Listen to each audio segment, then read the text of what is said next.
Ahojky, tu je Katarína a vitajte v našej záhrade glamouru alebo Glamour Garden Cosmetics. Týmto videom začíname sériu tutoriálov o glamoure, takže všetko od takého základného, minimalistického alebo prirodzeného glamouru cez ten trendový, moderný až po ten klasický. Takže ak nás ešte neodberáte, určite nám dajte odber, pretože máte sa na čo tešiť. Na tvári mám už serum a krém, ktoré som si naniesla zhruba pred hodinou. Viete, že ja si ich vždycky rada dávam zhruba 30 až 60 minút pred nanesením make-upu, aby mali čas sa pekne vpiť do tváre, do pleti a aby nesedeli na povrchu.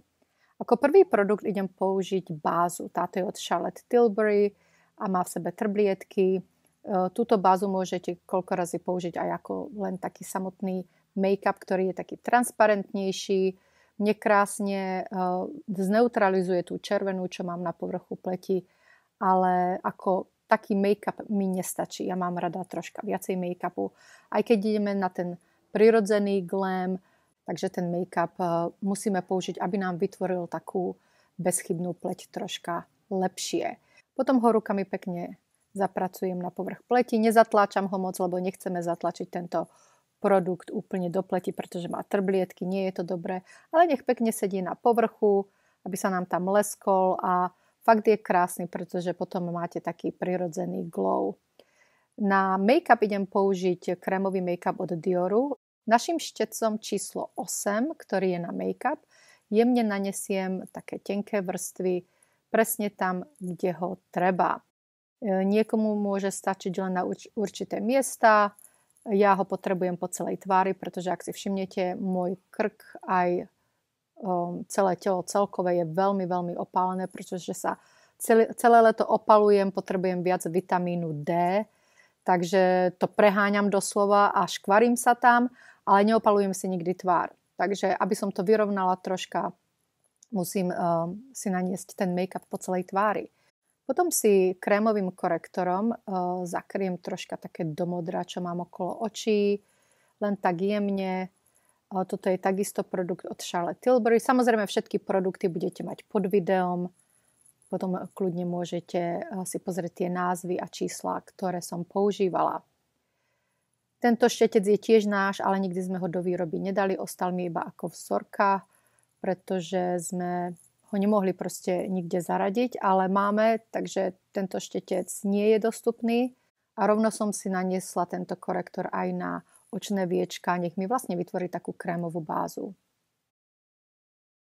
Všetko potom poriadne zapracujem našou úžasnou húbkou The Starlet Spa. Ak ju ešte nemáte, fakt si ju kúpte, pretože toto vám zmení to, ako vám ten finálny make-up bude na tvári vyzerať. Ak ste náhodou videli môj kurz, ktorý je dostupný na našom e-shope, tak tam som vysvetľovala, ako máte jednotlivo zapracovávať každú vrstvu tak, aby potom ten finálny make-up vyzeral bezchybne.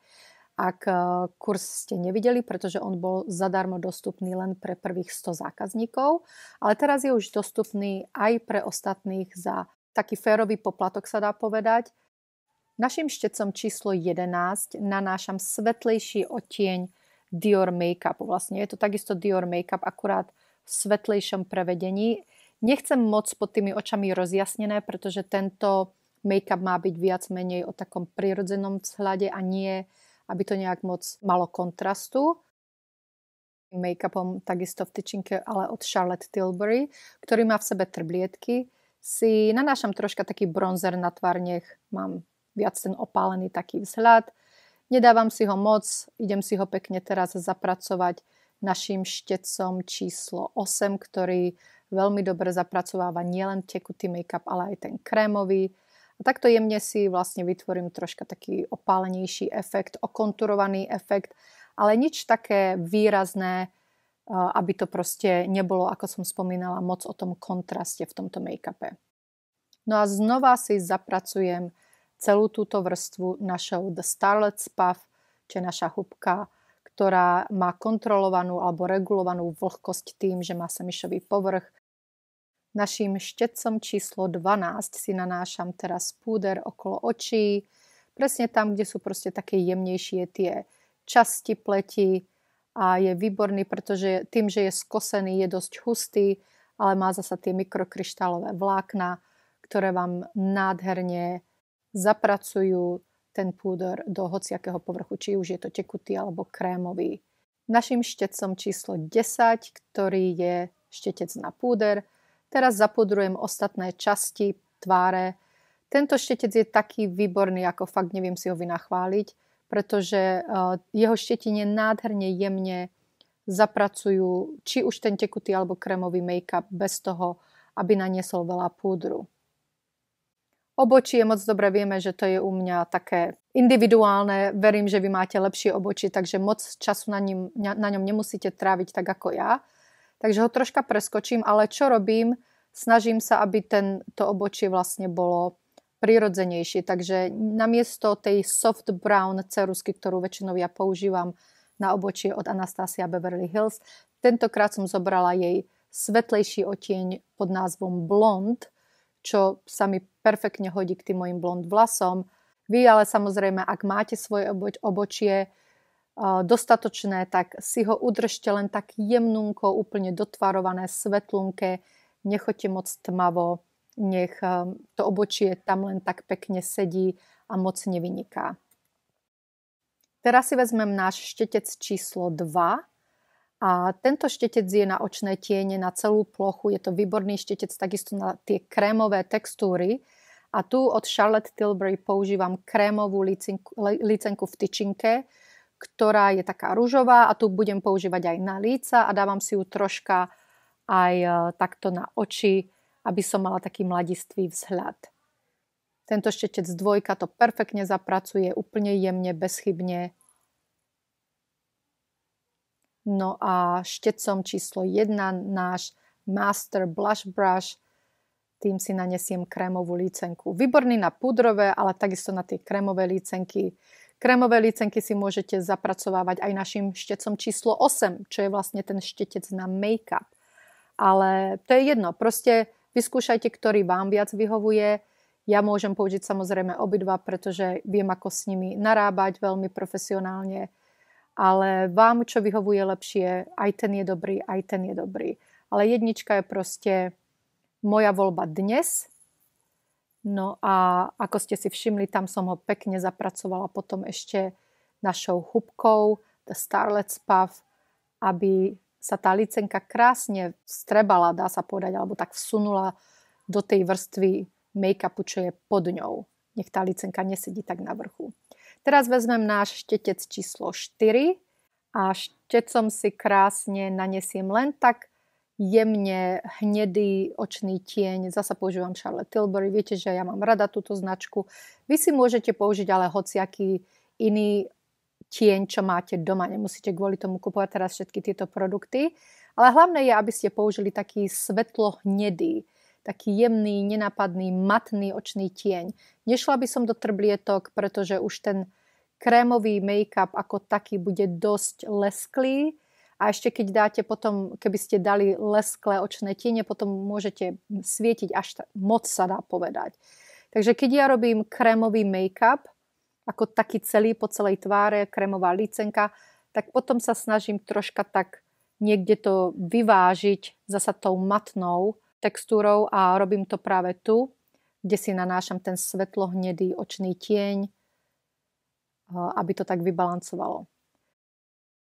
Na oči idem použiť hnedú ceruzku. Táto ceruzka je tiež od Charlotte Tilbury a ona nie je taká úplne akože hnedá, nejaká bronzová. Ona je taká studená, veľmi studená, hnedá. Až by som povedala, že má nejaký taký dozelená podklad, ale samozrejme to je len v tej hnedej. Je to hnedá ceruzka. Touto ceruzkou si jemne orámujem vrch očí, takže si urobím vodnú linku pod myhalnicami, potom si urobím troška ten roh vonkajší. A čo mi ostane na šteci, ktorý je vlastne štetec číslo 6 z našej prvej sady štecov. A veľa ľudí si chváli tento štetec, lebo je taký precízny a detailný, čo asi veľa nie je dostať na trhu. Takže týmto štecom číslo 6, čo potom vám ostane tá ceruzka na ňom ako si ju zapracovávate do vrchného viečka, tak potom si ten zbytok dajte aj na spodné viečko troška, len tak nenápadne. Viete, že ja rada používam podkladovú špirálu, takže si dávam túto ako prvú. Táto je čierna podkladová, nie biela. Ale tým, že ja mám proste menej myhalníc, tak si rada ich nadopujem, sa dá povedať, produktami. Kým čakám, nech mi troška uschne, tak si dávam bronzer. Tento je púdrový, matný, len tak trocha, aby som mala nejakú definíciu v tvári, aby som zasa nebola moc svetlá v porovnaní s tým telom.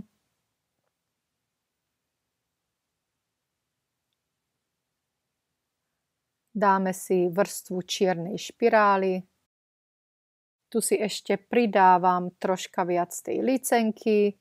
Kľudne si ich vrstvite tým, že robíte vo vrstvách a zatláčate všetky tie vrstvy jemne, samozrejme, nie nahrubo hubkou, tak je dobre potom, keď náhodou chcete si pridať, tak si pridajte ďalšiu vrstvu. Toto vám zaručí, že vám ten make-up vydrží. Môžete ísť von, môžete ísť na diskotéku, do roboty, proste na rande, to je jedno, ten make-up vám bude držať. Pery si idem vyplniť našou ceruskou Bare Temptation. Toto je ceruska veľmi krémová, z prírodných zložiek, ktorá nie je až tak na to obrámovanie. Viete, ako ja si rada tie pery až za hranicu obrámujem, ale táto nie je na to. Na to budeme mať iné cerusky. Táto je viac menej len na vyplnenie pier, aby vám dala krásny taký broskyňovo-ružový odtieň ako taký najomladzujúcejší. Naša všetká kozmetika je o tom, aby vám dávala jas do tváre a preto naše farby aj budú toto vždycky odrážať. Dávam si druhú vrstvu špirály. Ako myhalnice idem skúsiť len tie polovičné. Máme urobených strašne veľa vzoriek, čo sme si dali rôznym fabrikám porobiť. A možno si budete pamätať, už som to vravela na mojom kanáli, že nemáme moc šťastie s tými výrobcami, pretože v kuse nám ponúkajú rôzne materiály, ktoré skúšame, ale nie sme s nimi úplne spokojní, tak ako treba s tými mojimi myhalnicami Cat Lash, ktoré boli z prírodných, alebo teda z ľudských vlasov. Ale ako tvar myhalnic je pekný, toto je taký prirodzenejší, len polovičný. Vy si použijte samozrejme, aké len chcete myhalnice, ale hlavne nech sú také prirodzenejšie a tie polovičné, nie tie celé. Ešte som si dorobila troška špirály, no a ešte si dávam taký krémový rozjasňovač, či na nos, na bradu, na líca, len na ten extra jas. Tu vidíte náš krásny lip oil, krásny olejček na pery s pravými kvetami z Holandska, ktoré sú ručne zbierané s rešpektom k prírode. Tieto kvietky majú hojivé účinky, preto je tento olej vhodný aj pre citlivé pery. Takisto má v sebe hyaluronové kuličky, ktoré vám vyplnia všelijaké tie vrásky. No a tu je výsledný glamour, taký prirodzený, úplne základný, nič moc. Toto zvládnete aj vy, aj keď sa moc nemalujete. Make-up je charakterizovaný fakt tými krémovými textúrami, tým pádom sa veľmi lesknete, máte takú zdravú pleť. Viete, že ja mám už takmer 50 rokov a myslím si, že tú pleť mi urobilo veľmi pekne. Ak si chcete ešte otvoriť viac očí, môžete si dať ešte aj takú tú béžovú cerusku do vodnej linky. To vám troška viac očí otvorí. Myslím si, že sa to hodí celkom aj svetlým očiam, aj keď to určite preferujem na tmavších očiach. Ale takto vyzerá celý ten vzhľad. Nič moc, žiadne kontrasty, hrany, všetko tak spolu splýva, keď si všimnete. A akurát moje jedno obočie je troška tenšie, ak si všimnete, ale to je tým, že som sa nevidela poriadne. Podstatu vidíte, určite jemnejšie obočie, málo myhalníc, málo očných tieňov a hlavne tie krémové textúry. Ak tento make-up vyskúšate, dajte nám vedieť, my sa budeme tešiť, nechajte nám tu komentár. No a ešte raz, ak nás neodoberáte, tak nám dajte odber, pretože budúce video bude soft glam, alebo takzvaný jemný glamour. Ja sa na vás teším už teraz. Majte sa zatiaľ krásne. Čaute!